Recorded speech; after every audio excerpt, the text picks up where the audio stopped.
پہلے تو میں آپ سے تعارف کرا دوں اپنا، میں فاروق شہزاد لاہور سے بات کر رہا ہوں، اور جی سر. ریسنٹلی میں نے ابھی کچھ ٹائم ہوا ہے تو مذہب اہل بیت علیہ السلام جو ہے اس ماشاء کی اللہ طرف جو ہے وہ ماشاء اللہ. قبول کیا ہے، تو اور آپ کے لیکچرز نے بھی کافی ہیلپ کی، اور میں خود بھی کافی عرصے سے جو ہے آلموسٹ بہت سالوں سے میں تحقیق کر رہا تھا ان ماشاء اللہ موضوعات پر، ماشاء اور اور الحمدللہ میں حافظ قرآن بھی ہوں، ماشاء اللہ اور بڑی بات. اس حوالے سے جو ہے وہ دینی تعلیم کی طرف جو ہے وہ کافی رغبت رہی ہے ہمیشہ، ماشاء اللہ اور ماشاء اتنے سالوں کی تحقیق کے بعد اللہ تعالیٰ نے جو رائے حق جو واضح کی وہ یہی ہے کہ جو راستہ اہل بیت کی طرف ہے، جو اہل بیت کا راستہ ہے وہی حق ہے،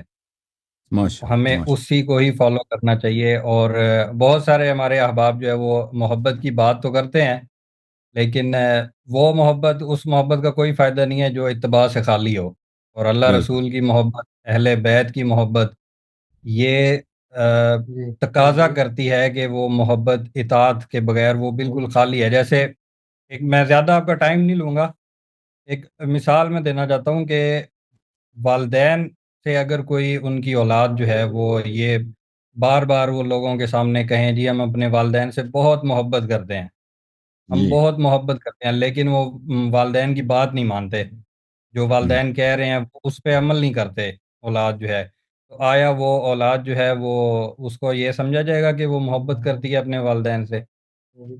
اگر تو محبت کرتے ہو تو بھئی ان کی فرما برداری بھی کرو، جو جی کہہ سر رہے ہیں، جو ان کا شرعی جو طریقہ ہے اس پہ عمل بھی کرو۔ جی سر سر میری آپ سے ایک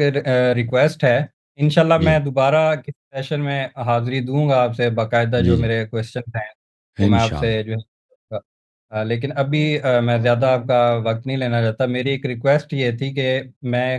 کچھ عرصے سے میں نے کتاب بہار الانوار بھی میں نے پڑھی، اس میں نے ایک باب دیکھا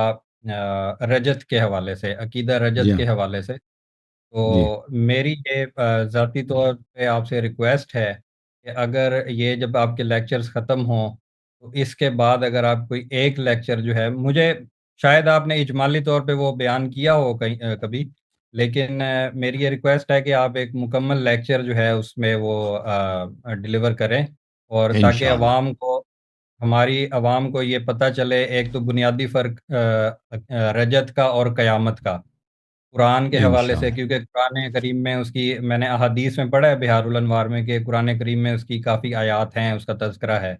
پھر ہم، امام حسین علیہ السلام کی واپسی کے حوالے سے کہ وہ خود اپنا انتقام لیں گے زمانہ رجت میں، اور حساب و کتاب کے حوالے سے بھی جو ہے وہ ان کی بارے میں احادیث ہیں، اور یہ میری ذاتی طور پہ ریکویسٹ ہے آپ سے کہ آپ ان لیکچرز کے بعد کوئی ایک سیشن کریں اس پہ، کیونکہ عام طور پہ اہل سنت تو بتاتے نہیں ہیں اس بارے میں، وہ تو ان کا تو کوئی کنسرن ہے ہی نہیں اس سے، کیونکہ وہ ہم، اگر بتائیں گے تو ان کا جو ہے وہ سارا کچا چٹھا جو ہے وہ کھل جائے گا، اور جی اہل تشیع میں بھی میں نے اس چیز کی کمی دیکھی ہے علماء میں کہ وہ نہیں بتاتے اس چیز کو، حالانکہ یہ بہت اہم موضوع ہے، کیونکہ اس سے اہل بیت علیہ السلام کی حقانیت جو ہے وہ مزید واضح ہوتی ہے کہ اللہ تعالیٰ نے اگر قرآن ایک چیز، ایک عقیدہ بیان فرما رہا ہے، قرآن میں اس کی جو ہے وہ ثبوت ہے، اور اس جی دور میں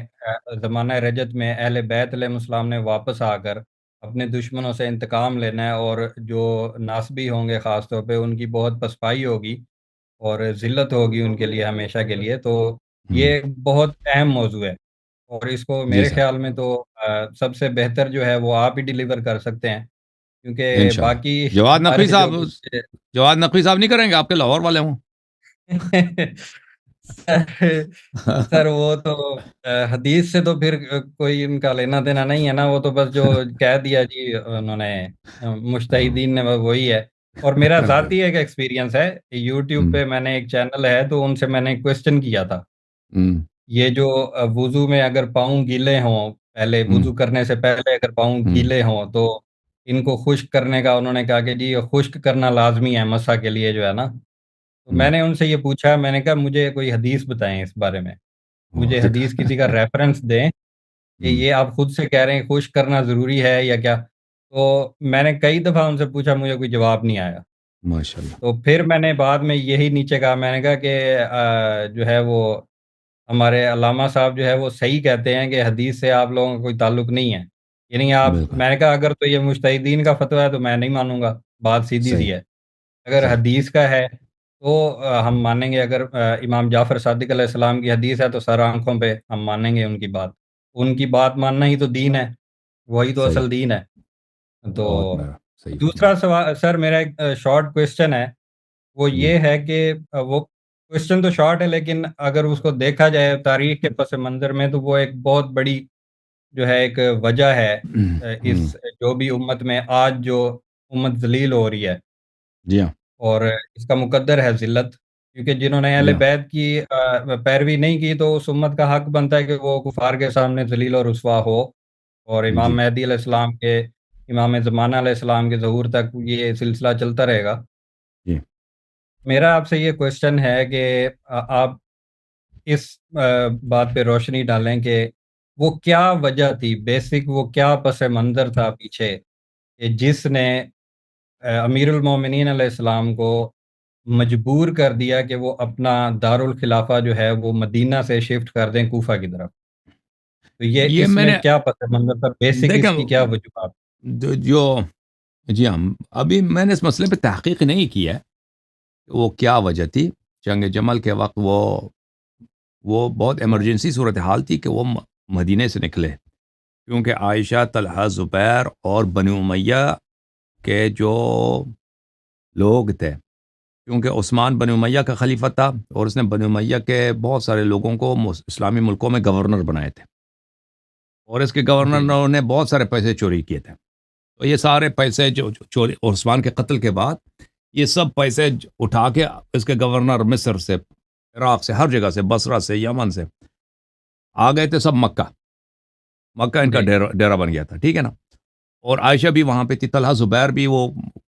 مدینہ چھوڑ کے ادھر گئے تو پھر انہوں نے وہاں پہ مشہور کر دیا کہ ہم نے عثمان کے خون کا بدلہ لینا یہ ایسے عوام میں مشہور کر دی واللہ جی جی ان کو عثمان کے خون سے کوئی تعلق نہیں تھا تو انہوں نے کہا کہ ہم کہاں جائیں بھائی مدینہ تو جا نہیں سکتے کیونکہ مدینہ میں امیر المومنین علی علیہ السلام ہے شام تو نہیں جا سکتے جی کیونکہ وہاں پہ معاویہ کی حکومت ہے وہ اس کے سامنے وہ تو اس کی اپنی حکومت ہے وہ ہمیں کوئی اگر ہمارے آگے گاس نہیں ڈالے گا انہوں نے کہا عراق چلتے ہیں عراق ایک بہت وسیع سرزمین ہے اور بہت بڑا پاور بیس ہے ملٹری بیس ہے وہاں پہ جی چلتے ہیں وہاں پہ اگر ہم قبضہ کر لیں اور مدینہ کی جو اپنی ہے نا وہ اس کی سیاسی اہمیت تھی اس زمانے میں مذہبی اہمیت تھی لیکن اس کی ملٹری اہمیت نہیں تھی کیونکہ اس کی آبادی کم ہے عراق کے مقابلے میں اور عراق اب اس زمانے میں جو عراق تھا نا وہ ایران بھی اس میں آ جاتا تھا یہ پورا ایران اور افغانستان اسی گورنرشپ کے ہاتھے میں ہوتا تھا ادھر اس پہ قبضہ کر لیتے ہیں تو وہ وہاں سے چل پڑے عراق کی طرف اور یہ بصرہ میں آ گیا بصرہ پہ انہوں نے امیر المومنین علیہ السلام کا جو گورنر تھا اس کو ان لوگوں نے اس کے بیچارے کے جو بال اور چہرے کے جو داڑھی مونچھے تھے سب انہوں نے اکاڑ دی شیو نہیں کیا اکاڑ دیا ہاتھ سے انہوں نے بیچارہ بالکل وہ جو کلین شیو بن گیا اور بیت المال کا یہ عائشہ نے اور اس کے بیت المال میں جتنے پیسے تھے انہوں نے اس پہ قبضہ کر لیا اس کو لوٹ لیا ان لوگوں نے تو امیر المومنین علیہ الصلوۃ والسلام ان کے مقابلے کے لیے کہ بھائی یہ بہت بڑا فتنہ ہے تو وہ انہوں نے مدینہ چھوڑ کے ادھر آ گئے اب واپس وہ دوبارہ کیوں مدینہ نہیں گئے یہ مجھے نہیں معلوم حقیقت سے اس کی ایک وجہ یہی ہو سکتی ہے کہ مدینہ جو تھا ملٹری لحاظ سے اتنی اہمیت نہیں رکھتا تھا جو آبادی کی پاپولیشن ہے اور ملٹری بیس ہے وہ عراق تھا اور وہ جنگی صورتحال ہے کیونکہ عائشہ کو شکست دینے کے فوراً بعد معاویہ سے ان کا آمنا سامنے ہو گیا تو معاویہ کا اگر آمنے سامنے کرنا تھا تو مدینہ کے لوگ ویسے بھی وہ اہل بیت علیہ السلام کے ساتھ کبھی انہوں نے وفا نہیں کیا ہے